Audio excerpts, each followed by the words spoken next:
because the reality is when you add up all of those hours and days out of the month where you're not feeling clear and on your game and full of vitality, you're not pursuing your passion, your purpose. So aligning with those hormonal patterns is really the key. My next guest wrote and published one of the best top 50 selling books on women's health of all time. You may have seen her on the Dr. Oz, TEDx, or the She Summit, and her work serves women in over 216 countries worldwide. Please welcome to the stage, Alisa Vitti.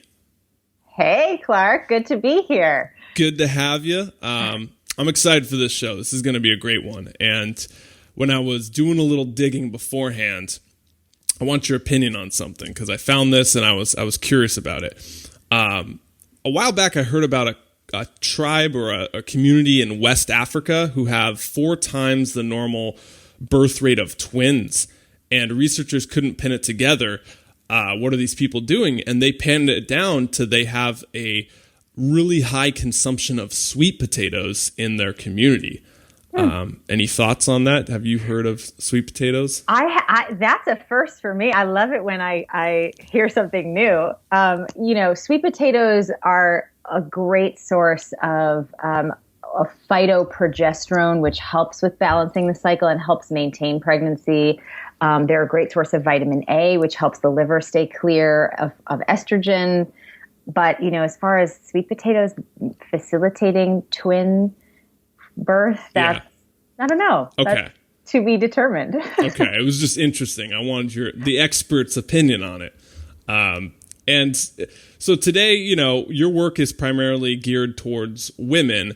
But if there's men listening right now, I don't want them to just tune out because it's very... By all means, no, because the thing that I love teaching about is how we can all understand what's happening with our hormonal patterns, both male and female, so that we can collaborate in whatever way, whether that be in a work environment or in a relationship environment, more optimally. Because, how much friction do you have in relationships when we don't understand some of our blind spots? So so guys definitely want to hang out for the insider secrets. Yeah, it's really beneficial to understand. I know based on my relationship, just knowing what's going on either with the cycle or hormones with women specifically, it really makes you a more empathetic partner, and you can understand a lot better. But not just understand, you can actually jump in and do the right things at the right time that make you like the champion partner, know? So who doesn't want to win in the game of relationship? I think that's a good game. Just like a winning game is a good game. So you need like all the details in order to do that. Or you can be the champion. Did you hear that? So, Alisa, I'm really curious on how you got into this path of serving women in 216 countries and writing the Womancode, and it's such a passion for you, and it's clear to see when you're up there on stage talking. Where's that all coming from? What's your story?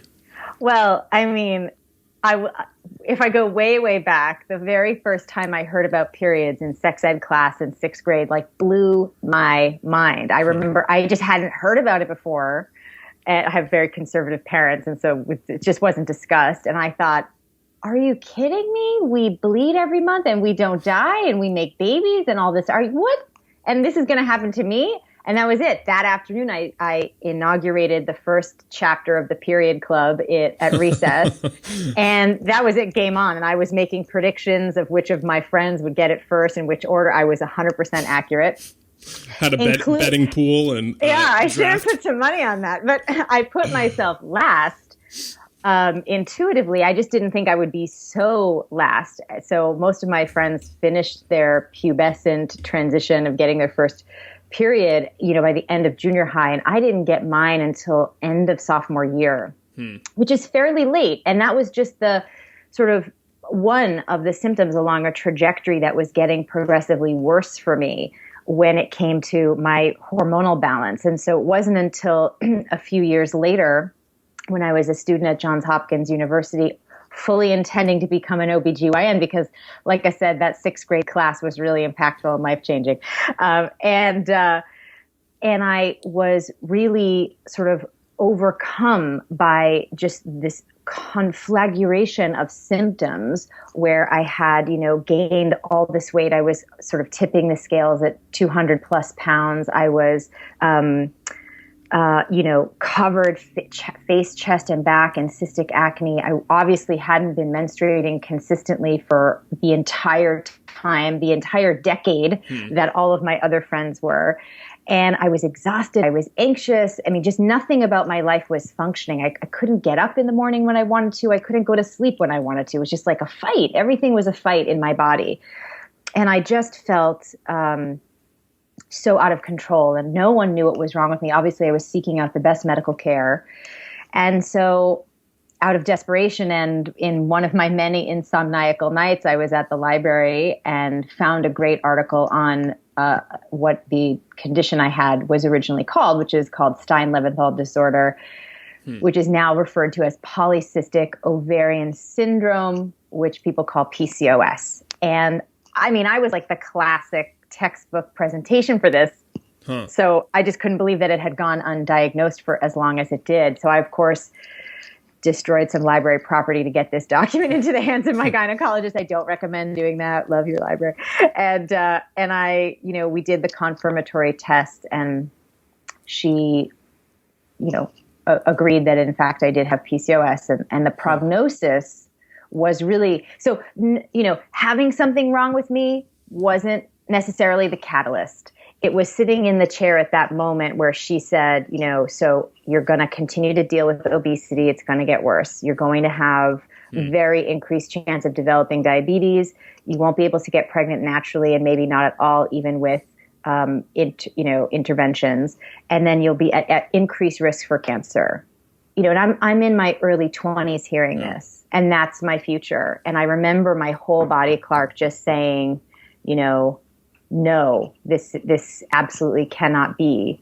And we went from there. I mean, I just made a decision to change my life, to research all that I could about hormones and nutrition. And what was really exciting, what was coming out of Hopkins at that time, was all this research on the Human Genome Project, but specifically the discovery of those ghost protein structures that we refer to as the epigenome that activate your genes to express health or disease. And I thought, and the one thing that they determined about your epigenetic function was that it could be exclusively manipulated by two things. They figured this out by studying identical twins who had different disease or health states. And they discovered that food and lifestyle was the way to manipulate this function in your genetic makeup. And so I thought, my goodness, if we can use food and lifestyle to manipulate our gene expression, we can certainly use food and lifestyle to manipulate glandular function within a system like the endocrine system. And this was before functional medicine was a thing, the way that it is today. And it was really exciting. I just started putting my protocol together. Of course, I was my first patient, and it was remarkable to see the transformation happen. Of course, the skin clearing up and the weight coming off was great, but the mental clarity and the energy and the vitality, and of course, ovulating and menstruating every month with regularity was a wonderful thing to have back. Yeah, that's really amazing. Going back to having all those symptoms in your early 20s and your doctors not being able to tell you what's wrong, and then you go into the library researching it yourself, ripping out the book and giving it to them. Do people test for PCOS regularly now? Is it more? Yes, there's so much more. Since one in, statistics say 1 in 7, 1 in 10, but it's a statistically significant number of women have this worldwide, and so it is more well known now by any practicing gynecologist to check if there's a certain pattern of symptoms, which is good, which means that your lag time around being confused about what's going on with your health to really understanding what you have is much shorter. The problem is that what you do about that really hasn't changed from the standard of traditional medicine, right? You just are going to be prescribed the pill or metformin or glucophage or some other medication to control the hair issues. But none of that actually fixes the root cause. And, you asked me, Clark, why did I start Flow Living? And why I started it was because I remember feeling completely alone. I remember seeing that there was no good news online about this condition. And I remember feeling like there was just no positive path forward when you have a period issue or hormonal imbalance. And I just promised that if I could figure out how to help myself, that I would then figure out how to build a platform that could help every woman. And that's what Flow Living is. That's where the best teachers, trainers, coaches come out of. Your body is your resume if you're like a personal trainer. And so the ones who were obese and understand it and then they get fit, they're able to kind of coach people in a better way than you could. So, I mean, the story of like, you have an acne and not being able to menstruate, or having PCOS and then able to take that into what you're doing now with Flow Living is powerful. And so I'm curious then, what are some of the common issues you're seeing with the women you're working with? What are the things that come up every day? Well, I mean, we sort of see women in three distinct categories. We have women who, were like me, that have PCOS or that have other period issues like, heavy periods, really painful cramping, or really severe PMS, which the National Institute of Health, there's a study, very important study called the Biocycle study, which was out 10 years ago, that linked PMS in your reproductive years to increased risk for the 4 big diseases of inflammation postmenopausally. So that means if you have something that you're joking about around your PMS now in your 20s and 30s, that after your very last period, you're going to be at increased risk for diabetes, heart disease, cancer, and dementia. So PMS is not something we should joke about. PMS is like a cry from your body to take action, make a change. And describe PMS. Is that just the mood fluctuations people are seeing, or the cramps? It goes together. Mood fluctuations, bloating, where PMS is where you feel and look like a different person one half of the month to the other half of the month, right? So acne, bloating, fatigue, mood swings, irritability, and then yes, you can have cramps, you can have all sorts of things like that too. And you're saying that's not natural, that it shouldn't? No. Okay. Oh, let's just clear that up right now, Clark, because you asked that in such an innocent, lovely way, and I love that about your question. Like, no, it's not natural. It's not part of your hormonal design to have PMS. Your body isn't trying to make you suffer this week. In fact, all that PMS is, if we had a little graph, we could talk about how the hormones should sort of fall. But during the luteal phase, which is the 10 to 12 days before you start your bleed, okay, and I like to use that word because menstruation and menses and your cycle and your period, it refers to the whole 30-day process. So, there's the luteal phase before the bleeding phase. I think it's much more understandable. So that 10 to 12 day period is called the luteal phase. And what's all that's supposed to happen? The function of this phase is not to make you miserable. It's to thicken the lining of the uterus, wait for potential implantation of an embryo.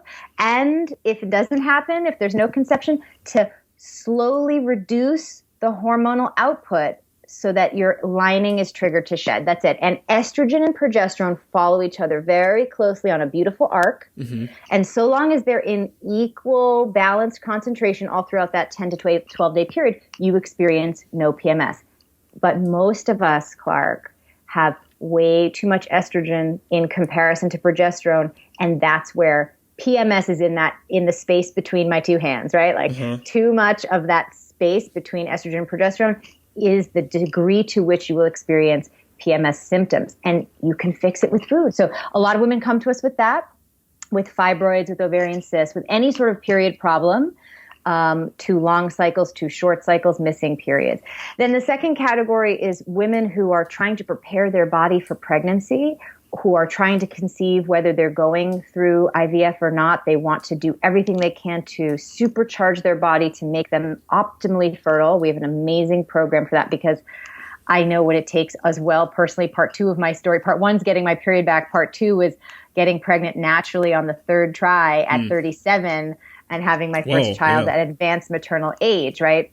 Yeah. So, that is another passion of mine. And then the third category is, what we call the sexy flow category, which is really all about women who are over 35, who are beginning to experience, because perimenopause begins for every woman at 35, is beginning to feel those symptoms where, you feel a little more tired. You can't lose those 5 to 10 pounds for some reason that you put on last year. Your period's starting to be a little erratic, your sex drive's gone, you're a little foggy, that kind of, fuzzy feeling of a little bit less vitality. That's really what we address as well. So it's the monthly flow, the fertile flow, the sexy flow, right? Those three different categories. I just want to get you out of hormonal chaos and into the hormonal flow. You just tell me which one you need. But those are the three major inflection points that a woman will go through hormonally during her reproductive years. I love it. I love it. That's very clear. I like that.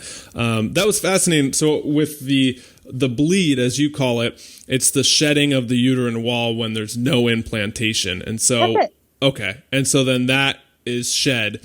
How does it work then if you don't have a period? What's happening there? Is there no thickening of the uterine wall? Yeah. So a couple reasons. You could have not enough estrogen due to, let's say, over-exercising or not enough body fat, which sometimes happens for women. But it can also just be from other hormonal imbalances. It can also be that, so that's one scenario in which you don't bleed because you're not actually producing the lining.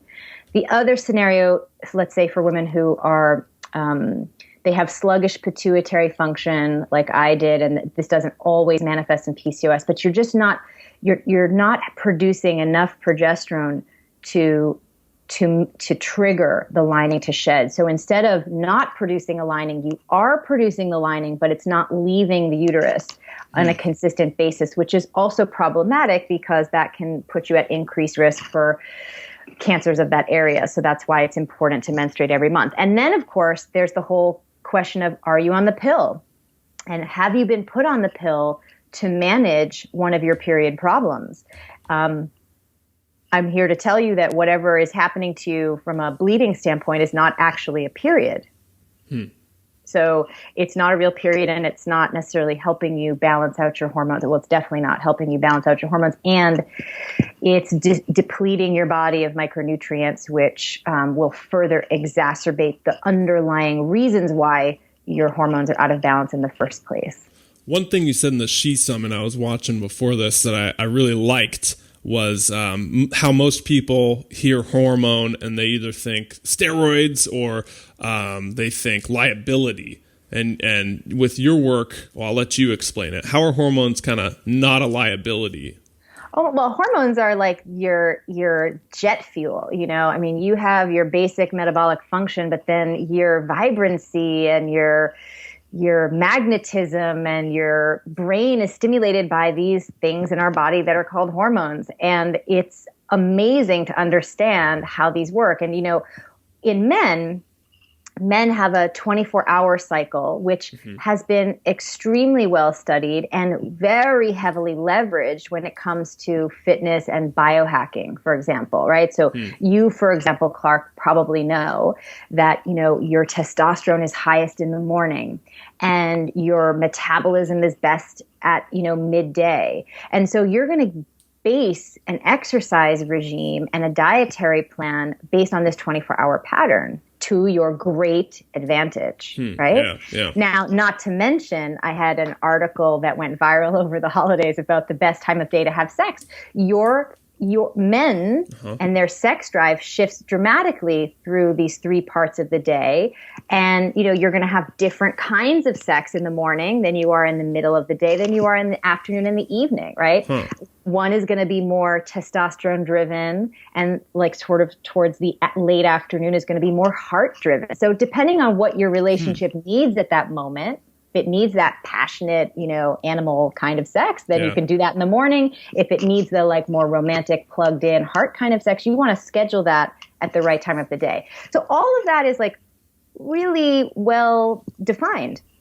But women have been operating with this sort of like two hands tied behind their back, because not only do they not know what their hormonal patterns are and what they do for them, what they offer to them as an advantage. But they're also given a consistent cultural message which says, this is a big liability.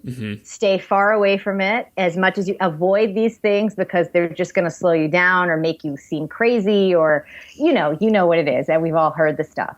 So it's really, none of it's actually biologically based. And that was the big aha for me, because let me tell you, I was not looking for my period or my hormones to be like this holy grail of my life. But when I looked at the science, it just took my breath away as to how powerful and efficient and creative and analytical. It's just amazing what these hormones do and how they affect our brain chemistry.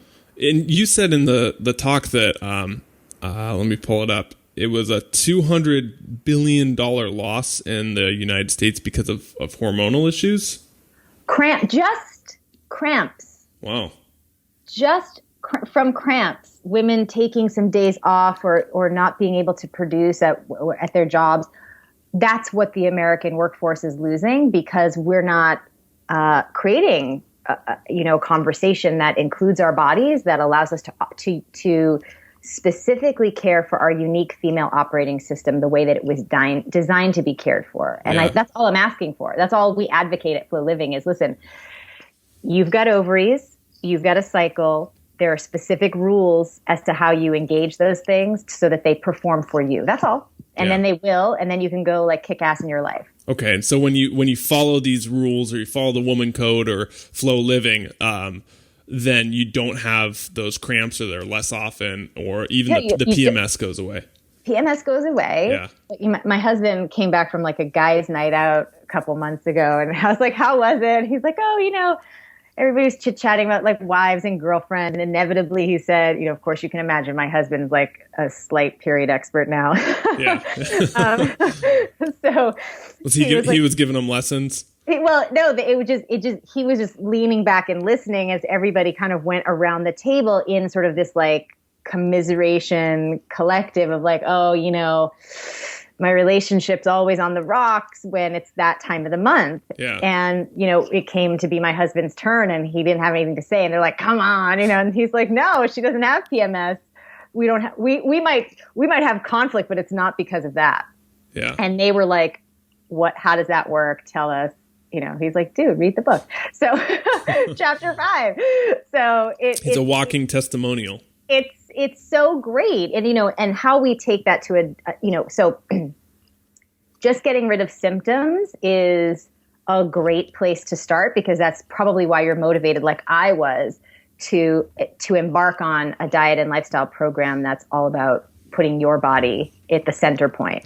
But what's in it for you is a much bigger game. So, for example, in my marriage, we don't like have a chore wheel or, I don't know, we cycle sync. Cycle sync is my trademark term about how I leverage this technology. So we cycle sync our marriage. So he knows where I am in my cycle, and he knows the specific, predictable actions that he should take based on, what kinds of communication style to bring that week, what kind of foreplay and sex to have with me that week, what kind of activities to plan with friends or not with friends based on which week we're in, what kind of foods we should be eating that week to have more harmony in relationship. All of that, he knows what to do, and we do it together. It's not like I leave it all up to him to take care of it. And he's always winning in the relationship. And how many guys feel like no matter what they say or what they try or what they do, that they're always, finding their partner is disappointed or frustrated with them. Yeah. And I think it's because you're not cycle syncing, We women are, and I said this in the talk and I'll say it here, our brain is functionally different by 25% each week of the cycle. So we are really, we're the same person, but our priorities, our desires, our interests are distinct week over week. But it is predictable. It's only 4. And not only should guys know about it, but women should be, of course, completely fluent in their own bodies' predictable patterns so that they can use them primarily for their own benefit beyond relationships. And I see this personally in the area of career as such a huge opportunity for women that I'm hoping to help them tap into. Well, that's really cool. I'm picturing the guy at home who kind of wants to win and he's frustrated, and there's a lot of frustration because there's a lack of understanding. And so what I'm hearing is that maybe this, the flow living or the Womancode or these, cycle syncing is kind of an operating manual. That's right. For an understanding relationship. Yeah. And when you're able to master this, boom, a lot of the frustration and miscommunication can go away. It's like we remove the unnecessary suffering of PMS, right, by getting diet and lifestyle synced to your cycle, but we can also remove unnecessary friction and suffering and tension from relationships once you get your relationship cycle synced to the same thing. So I want to talk about the pill or birth control in general. What are kind of your thoughts on it? I'll leave it really open-ended and you can take it wherever you want on the pill and hormone birth controls. All right. Good, wide open question. Here's what I'll say. I think that the pill has been a huge advantage for women to make sure that they are only having pregnancies that they want to have. And that's a beautiful thing.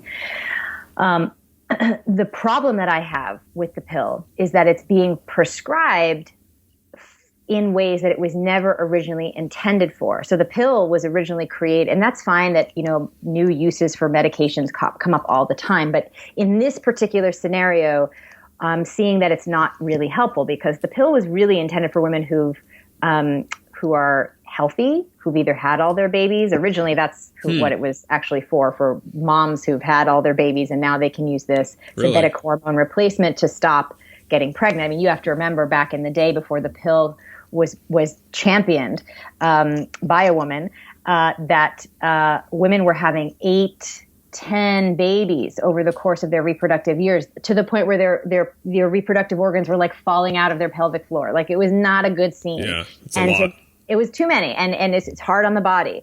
I just have had one, and I'm still actively replenishing my system, right? So multiple pregnancies is very hard on the body. So the pill's been a great thing. But, over time, especially in the last 20 years, I would say, it's really been prescribed for younger and younger women who are not just using it for the prevention of pregnancy, who are using it because they have problems with their period, PCOS, all sorts of issues with their period, which that to me is the wrong intervention at the wrong time. Because when you're young, your body is the most responsive, the most quick healing, and has the best chance of responding to all of these dietary manipulations that can rebalance your hormones naturally. And then, so great, get yourself balanced naturally. And then if you want to use the pill to prevent pregnancy and it's not affecting you adversely, that's totally fine. How young are people getting prescribed it? What the youngest age is? And that's the other scary thing. There have been no clinical studies looking at the long-term effects of putting girls as young as 13, which is now pretty standard practice, on the pill because they have like a cramp or a zit and it's interfering with soccer practice. Or they don't want and they just don't want to deal with the hassle of the period because the conversation around it is that it's a liability and not a superpower. And they're on the pill for 20 plus years, and then they go off only to sadly come to understand that they have had an underlying hormonal imbalance that has become progressively worse. And now they're running up against that closing fertile window, and they feel stressed. And, it's a very unnecessary thing to put yourself through if you take the time when you're younger to address these issues. Yeah. I like the emphasis that you can address the issues naturally and waiting till you've solved them to kind of deal with it later on. And that's also fascinating. It was meant for like 8 or 10 pregnancies later. And it's kind of like the old school version of tying the fallopian tubes. It's a chemical form of, it's a way to prevent pregnancy. How the pill works is it tricks your body to thinking that it's already pregnant. So the hormonal ratio that you're taking every day is, supercharging your progesterone levels so that your body doesn't produce another egg. And that's really the deal with it. So you're not actually having a real cycle. And that's the other thing I'll say about it. Once you learn about how your hormonal fluctuations affect your brain chemistry in these amazing ways that allow you to live your most creative, optimal, passion and life and career. When you're on the pill, you don't get access to that. Right? So that's the second thing. You don't have access to that at all. And then the third thing is, this has been also very well documented, is that while you're on the pill, your chemical receptor sites for pheromones are altered in such a significant way. I was just about to ask you about that. You actually attract the, immunologically speaking, the wrong reproductive partner for yourself. So the whole purpose of your hormonal fluctuation and the pheromones that they produce and the receptor sites that you have as they're being affected by your intrinsic hormonal production is so that you are attracted to the sweat of a man who is immunologically the most divergent from you, the most different, the most far apart genetically as possible, so that your offspring, when you do eventually combine genetic material, is the healthiest from an immune system standpoint. When you're on the pill, you are attracted to the sweat of a man who is more closely aligned to your own immunological profile. And it can cause problems when it comes time to get off the pill and to have a child. There's more, a potential for miscarriage and problems, and no one's talking about. I mean, listen, study was done at Harvard and Oxford, over a decade ago now, and even though it's been in the news, it's still, not necessarily top of mind. And I think that's also kind of frustrating too for guys, because when the your female partner gets off the pill for some reason, all of a sudden your emotional harmony is not there. Yeah. There's more of the sense of like, I've had women come through this process of getting off the pill and marriages because they're like, I literally cannot stand the smell of my husband. I can't stand the way he talks. Everything about this partner becomes just intolerable. And that's the power and the profound effect that hormones having on you in so many different ways. And I feel like we should just be cognizant of it before we make these decisions, when there are other equally effective forms of birth control. If all you're using it for is to prevent pregnancy, then there are so many other ways to do that don't affect you chemically in adverse ways. That's insane about the pheromone attraction, opposites attract. Can you describe what pheromones are and how they work real quick? I'm really fascinated by that whole thing. I mean, they're just chemical and hormonal substances that we find attractive. It's like, somebody could pick up your sweat. You mentioned you have a girlfriend, I think, right? Yeah. So she picks up your sweaty t-shirt and is like, ambrosia, but somebody down the street would pick it up and say, oh my God, this needs to go in the laundry or burn this, And so it just has to do with the fact that we all have immunological markers that are more compatible with others. And this is really about optimizing health. It also has to do with the microbiome now. We're learning that gut bacteria affects things like the way your breath smells and what's coming out of you as far as sweat. And so you can improve your pheromone profile by improving your microbiome as well. So there's a lot of fun things that we're discovering about these, the ways in which we come together as people, as genders, to combine in the most healthy way for the future offspring. So getting now into Alisa Vitti's fixes, starting with the pill, what are some of, you mentioned natural alternatives to prevent getting pregnant. What are some of your go-tos when you're transitioning women off the pill? Well, I mean, I always like to have women do the flow protocol while they're still on the pill so that they bolster their micronutrient profile and all the things that we do to balance hormonally with food, so that when they do transition off the pill, there isn't this like big falling off the cliff where all your symptoms come back and you feel miserable. There's no need to feel miserable. You can kind of do this in a gradual step down method with, of course, the supervision of your gynecologist. And then, it's really about what you're comfortable with, so some women will opt to, go back to condoms with their partner because it's equally effective as the pill. Others will use a combination method of, getting fitted for a diaphragm or using the sponge, which is, equal in effectiveness to the diaphragm.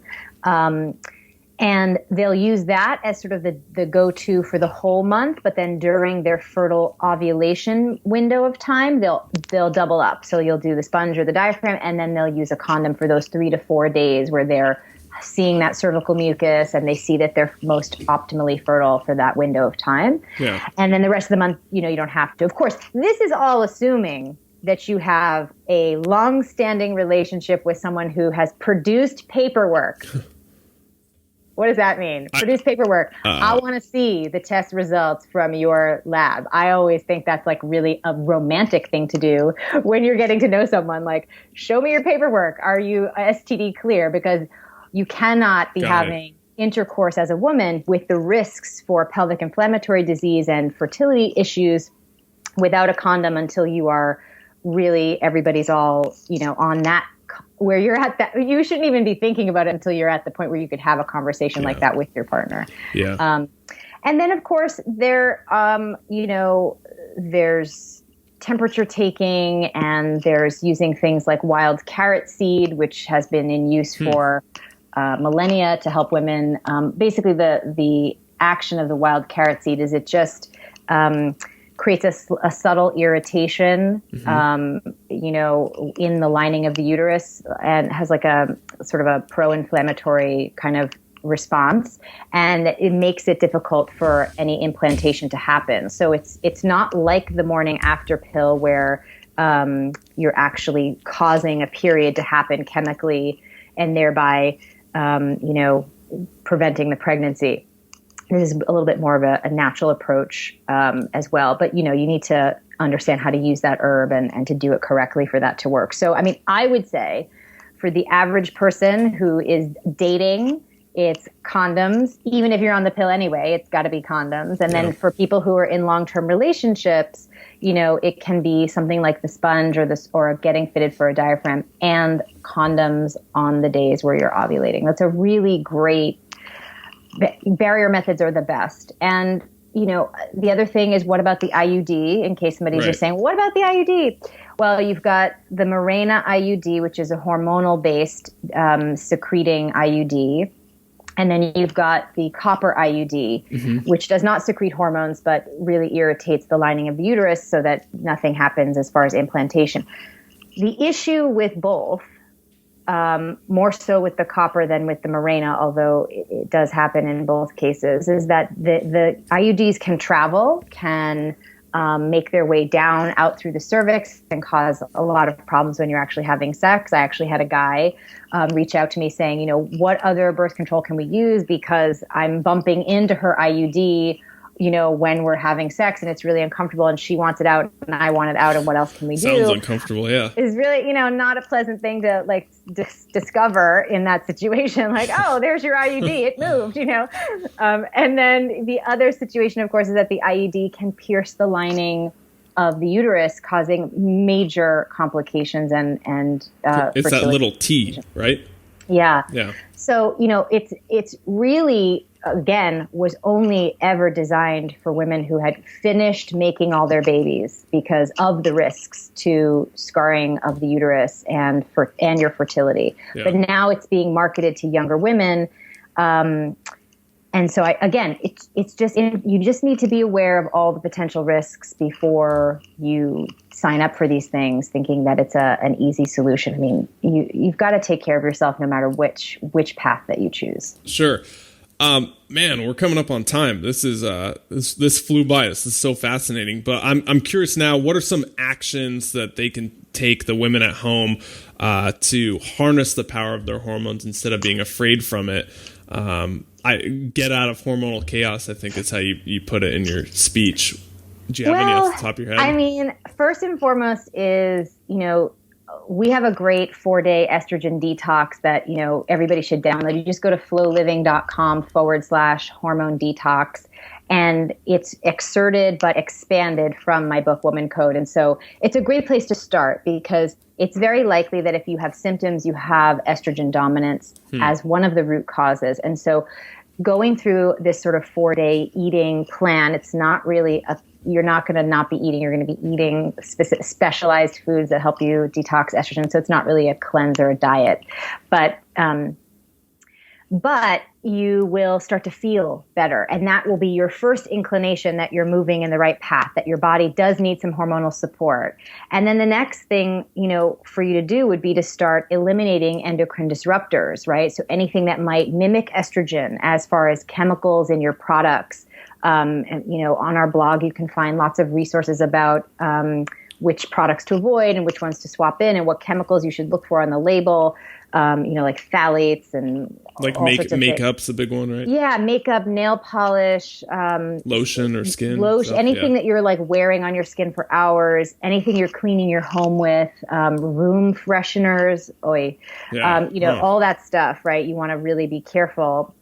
And then, of course, as a third sort of layer to that is looking at the foods that you're eating, making sure that they're organic as much as possible, because those pesticides really not only disrupt your endocrine system and your hormones, but they also destroy your microbiome. Specifically, one of the bacterial genes that are specialized in breaking down estrogen, called the estrobolome. So you really want to make sure that your choices are as organic as possible. So that's like step 2. Okay.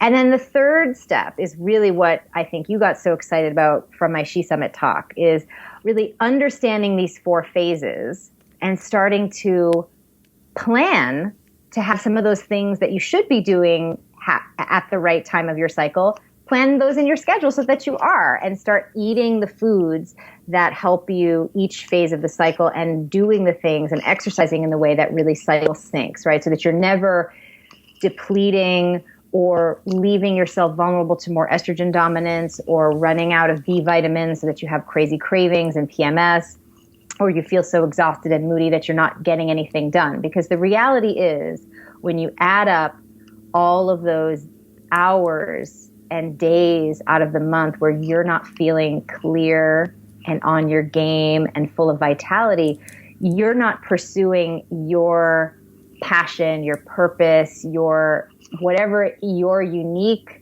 contribution to this world is, this moment, you're not able to do it. Whether that's being the best mom, whether that's being, doing something amazing at your job, whether it's you as an entrepreneur, if you're writing a book, whatever it is you're doing, you're not going to be able to bring your full self to that experience. So aligning with those hormonal patterns is really the key. So it's kind of the three-step process. Man, Alisa, we have some closing questions. Do you have like an extra 5 minutes? Of course. Okay, great. Just want to be respectful. I know you got a young one over there. I know. I'm as I like to say, my body's always on a timer now, because whenever it's time for breastfeeding, it's like, ding, gotta go. Yeah.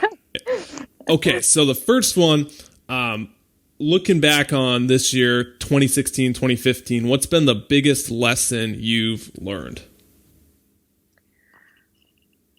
Without a doubt, and ironic that this was the lesson given what I do. So, I learned that motherhood is not a liability the way that we have been culturally spoken to about it. And I say that that's ironic because I spent my entire first part of my career prior to becoming a mother really understanding that just having a period was not a liability, and teaching that to other women. So to me, it was just an extension of that, sort of reprogramming myself to realize that, in fact, everything that a female's body does is just so amazing. And in tangible ways, we've grown by 100% over the years that I have been pregnant, and then this first year of motherhood. So it's been really eye-opening to me how much more effective I am as I deepen this relationship to my unique female system. Great answer. Okay, you're talking to Alisa in her 20s, just starting out. What advice do you give her? Oh. These are like table topic questions. These are like tearjerker questions. Yeah, these are my favorite. I would say, don't be in such a rush, and trust that the unfolding of everything is really in the highest and best interest of your personal timing, and that all those instincts and intuitive guidance that you're hearing and feeling a little fearful of following, keep following them anyway, and don't worry about the scary feelings, because it's really just truly a sensation of moving in the right direction and excitement and you being vibrant and vital. That's just oxytocin pulling you into the future. Okay, I hear that one. That's a good one. All right, changed your mind on anything in your career that you've really changed your mind on looking back at it? Yeah, I would say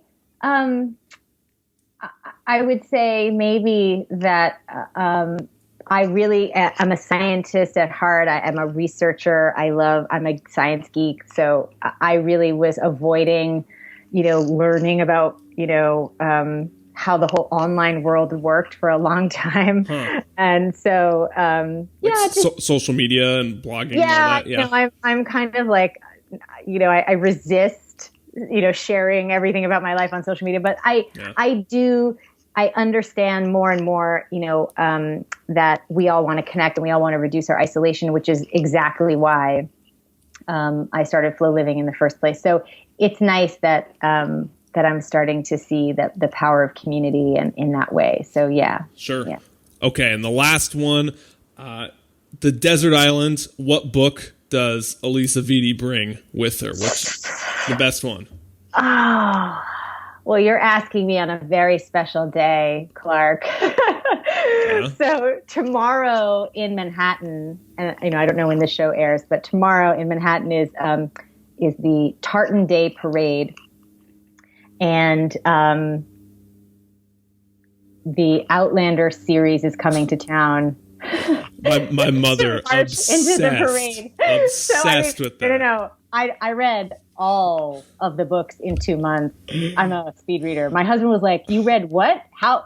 16,000 pages in 2 months." Now listen, I couldn't even pick one book. So that's probably not the book I would bring, because I can't bring all of them and then I'd just be mad. But my love for those books is Diana deep. Gibson or whatever. Diana, I cannot pronounce her last name properly. Gabaldon, maybe? Gabaldon. My mom's in one of those like meetup guilds or whatever they call it. Where I'm not that deep. That's really awesome. She's though. Deep in it. So yeah. But I'd probably bring, if I was being reasonable, I'd probably bring something like, the very first book I read to my daughter when I brought her home from the hospital was the first few pages of Marcus Aurelius's Meditations and some Rumi poetry, like just some things that remind you about, how life is temporal and beautiful all at the same time. So if I was on a desert island, I'd probably want to remember those things because I'd feel a little lonely. But yeah, that and Jamie from Outlander would be nice. Jamie from Outlander, everyone. Alisa Vitti, this was fun. This is awesome. You're welcome back anytime. Thank you. So much fun talking to you. Thanks for having me. Yeah, absolutely. Really appreciate you coming on and sharing the Womancode and Flow Living. Flowliving.com. That's FLOLIVING, correct? Yeah, come get the free newsletter. Come get all the free stuff. We got a lot of love for your lady parts. Free stuff. Love for your lady parts. You heard it. All right. Thanks, Alisa. Bye. All right. That's this week's show. What'd you think? If you liked it, please head over to iTunes, leave a rating and a review. Helps the show out. Support the show. This week's review from iTunes comes from, it's just 3 blank squares because they don't do emojis on iTunes, so I don't know your name. Title is My Favorite Podcast. It's short, sweet. It says, Clark is the best, and I look forward to the next podcast once I finish each one. He and his guests are always on current information, which I can count on now. Thank you so much for your review. It really means a lot. Again, the show is not about it's not about us, it's not about me. It's about the guests and the information and getting actionable steps that you can apply at home for free. That's our mission on this show, is to bring the best quality information to you, and hopefully in a format that doesn't put you to sleep on your commute, on the treadmill, in the gym, walking around, wherever you're listening to this. So thanks for your review. It means a lot. If you want to get a hold of me, at Clark Dangerous, all my social platforms, Twitter, Instagram, Snapchat, Facebook. YouTube channel is Clark Danger Fitness, where we do weekly Wednesday health hacks, vlogs, kind of behind the scenes stuff and life hacks over there. It's like 300 videos over there if you want. And then Paleohacks.com is where you can find all our previous episodes of this podcast. Start working your way back, get all the information, even though they're from maybe a couple years ago. We got over 100 shows on there, 100 hours of content, and they're all killer. Still hold up today. All right, that's it. Thanks so much for listening. We'll see you next week.